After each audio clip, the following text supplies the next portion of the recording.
So where I would say where I feel like there's a total miss, and like Jack kind of pointing out, I feel that Blue Protocol is really going to make Phantasy Star Online 2, especially New Genesis, look like they missed the mark greatly by what they attempted to do. And it's like, and it was such an interesting idea. It's one of the things I said is like, if nothing else, we can look and see if like, is this the right call? But what I look at this in Blue Protocol and think about like what New Genesis could have been if they were like, what are we trying to do? What are we trying to make? Because the business model is also evolving off of PSO2. Like it looks like that, if nothing else, when I played Blue Protocol this weekend, I legitimately felt like they have studied the heck out of Phantasy Star Online 2, Final Fantasy 14, and then they're putting their, anime chops to like on top of all of this. And that's where it's like, in terms of communication, they copy Final Fantasy 14 to a T. I've heard more from these developers than like anything else. Like it's like, I know more from right. And Yoshi P and himself is promoting Blue Protocol. He's like, it's going on right now while I'm really looking forward to seeing some of these streams. Final Fantasy devs have left Square Enix and are actually some of the big lead devs of Blue Protocol. Like you're talking about in my mind, almost I can't tell you guys enough just how good this game is, how polished it felt. We don't know what we don't know, and we won't know that until we know it. Like I can't, I can't tell you how the service is going to be. I can't tell you how the cadence is going to be, because that is all about action put to words. But I can tell you the foundation of this game is everything and more than what I was hoping for. And playing it this weekend, an absolute dream. It was an absolute dream for me. And thanks to everybody who was able to hang out and give questions, because like over on Blue Protocol Central, like that channel just crossed over 3,000 subs. So thank you guys so much for that support. And that's going to continue to grow, because like, I think a lot of people are really excited about that game and how it releases. But you made a face when I brought up PSO2, and I'd like to kind of let you kind of weigh in on how do you feel like this would compare to something like New Genesis? So PSO2, unfortunately, wasn't just carrying their own future and destiny in their backpack when they were hiking up the mountain that is relaunching something as big as what they were trying to do. They were carrying the hopes and dreams of what it would look like to launch an existing MMO on a new engine. And that will, and based on their success or failure, we knew that would likely lead to either people feeling really confident in asking publishers for money to create new engines for their MMO, or people knowing that publishers are going to be a little tentative. They're going to be a little like, I don't know that I want to touch that. The last guy fell off the cliff. We're going to just stay down here. Thank you. And so unfortunately, PSO2, which had a whole bunch of different separate issues with it, sadly, when it fell off that cliff, sadly took with it the idea of what a new engine could bring. For anybody that didn't follow PSO2's development, what they were promising to do is, as you come up to a point like Final Fantasy XIV with Endwalker, or Guild Wars 2 with End of Dragons, or World of Warcraft with Shadowlands looking to turn over a new leaf with Dragonflight, there was this idea of when you enter the next era of MMO, once we get past a final shape in Destiny 2, you're going to want to go back and you're going to want to update for modern hardware to have better graphics and a better experience and remove limitations such as current inventory or whatever. You're also going to want to just learn from your mistakes. Maybe you wish your combat system or your boss design could work a little differently, but it's bound by constraints in the structure that you built the game in before.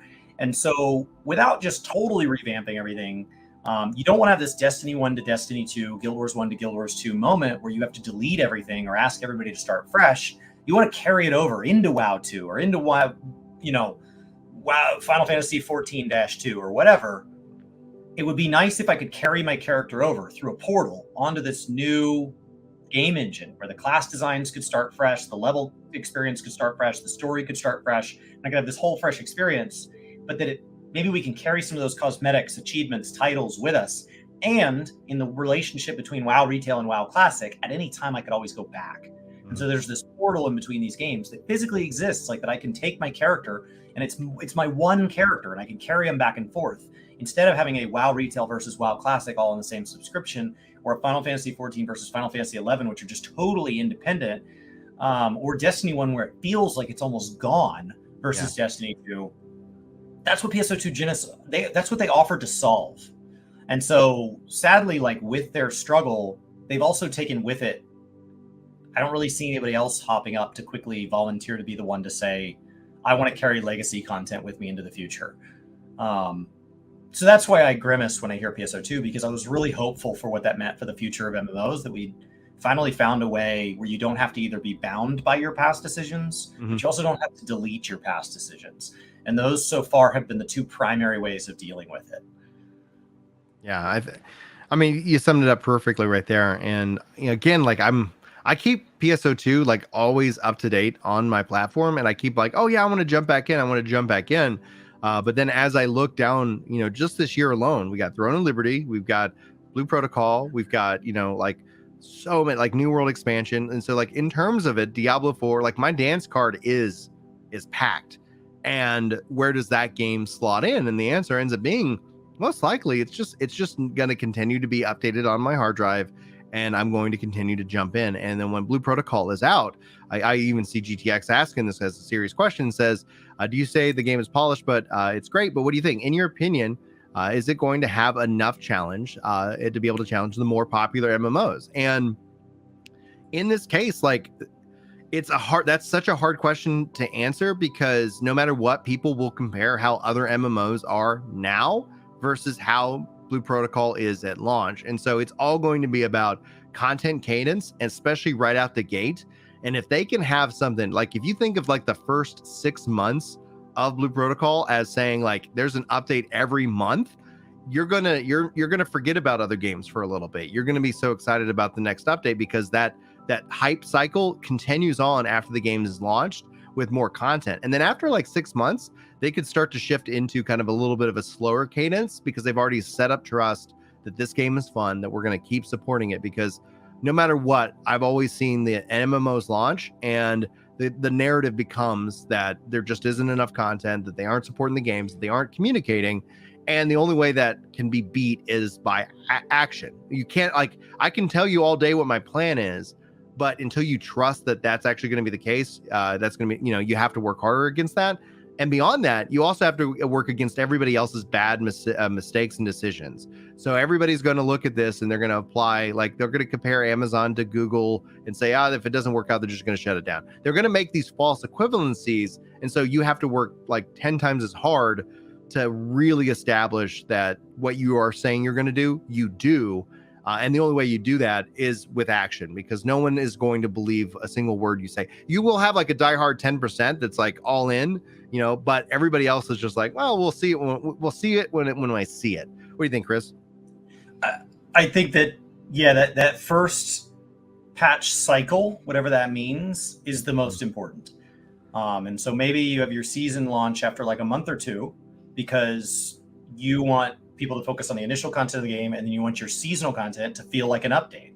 And then that season lasts, and it's your biggest season because it's got all these new modes. And then the second season reuses 75% of that and introduces even more. And so you want those first patches to be really loaded. So they could either be really fast, like Brian described, or they could be just bigger. And if they're bigger, do you stagger them? Like where your first one is actually at like a half cycle. So if you're going for 4-month cycles, does the first one come in 2 months and then every 4 after?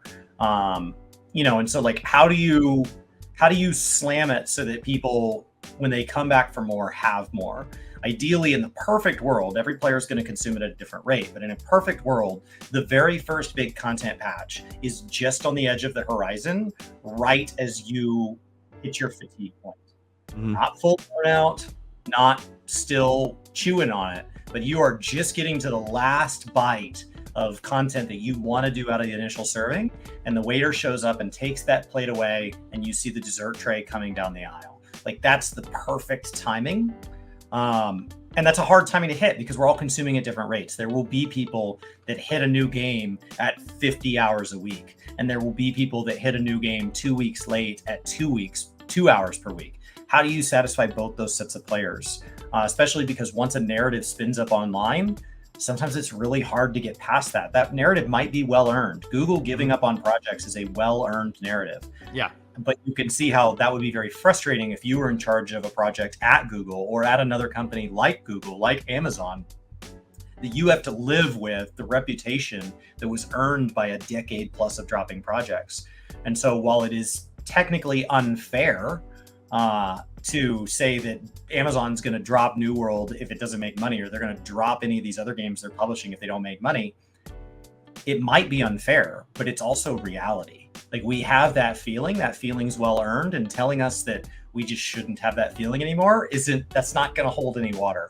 Like, I know why I feel that way, and it's up to them to say, I'm not interested in fighting people that feel like that. Well, then get out of the space. Because like, your only option is to come into the space and fight that head on, or to not be in the space. There is no option for Amazon to come in and just be given unlimited trust like some of these indie devs are. Yeah. Active Creation has been given a huge amount of trust that they have not had to earn. And I'm sure as an Amazon employee, Amazon Game Studios employee, that would be very frustrating. That they're like, and we're going to make combat that's going to be balanced. So did you hear that, everybody? It's going to be balanced. And then Amazon's like, let me show you the 6 different tenets of what our combat system entails and how we view that as being balanced. We also have this plan B and C on whether, even if it's not balanced, so that we can quickly pivot. And we're going to have all these PTRs and beta tests. And people are like, yeah, it's probably going to suck. Like, sorry. Like, I don't know. Don't work at Amazon. Like, I don't know what to tell you. You guys just, you have a company that has left a bad taste in people's mouths and is at a size where it also shares in some of the bad taste that similar companies have left in people's mouths. And you have to just take that on straightforward. You have to just start doing better today. Yeah, heads on. And it essentially kind of has to wrap up this section. Hit that like button if you haven't already. In terms of that, when we look at where PSO2 also went dramatically wrong, was massive gaps in content after New Genesis launched. So I think it really is going to be, it is about that cadence. And I think if you're looking to launch an MMO, it's not just about establishing a doable cadence that you don't burn out your team and they quit on you, because that is a reality you have to work on HR. If everybody's just miserable, like, you know, they're just going to go somewhere else where they're like less miserable.